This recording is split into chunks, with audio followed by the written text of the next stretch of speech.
Okay, so when you start contacting these park owners or these park managers, you don't want to just start contacting them right out the gate and say, oh, I'm just going to go through, the numbers online and start contacting all of them. You actually want to study these parks. You want to ride through these parks, and you actually want to look and see, do they have any vacant lots?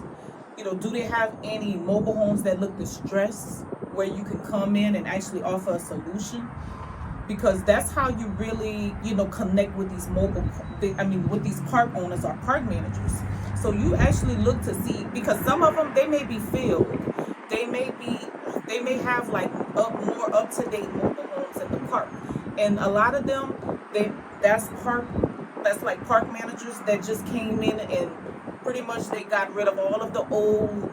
They got a wholesaler or somebody to get rid of all of the old mobile homes, and then they came in and put some new ones in there, and they don't even want to deal with investors. So that's why it's important to see if there's a problem that you can solve, because those type of park owners and park managers are the ones that you want to work with and that wants to work with you.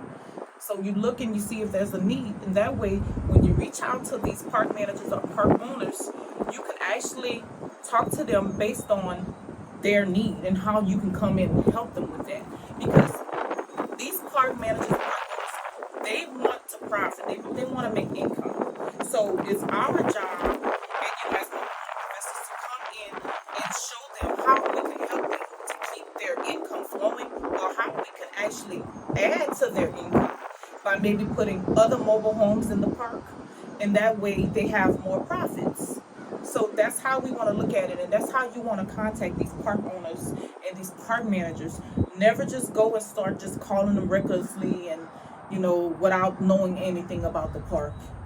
Look at the park, pass through the park, and that way when you're passing through the park too, you never know, you may see some mobile homes that have for sale by owner in the window, and they may even have for rent.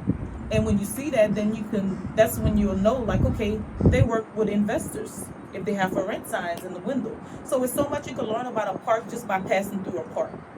And that's what you want to do before you start contacting these park owners and park managers, to see if they're investor friendly, pretty much.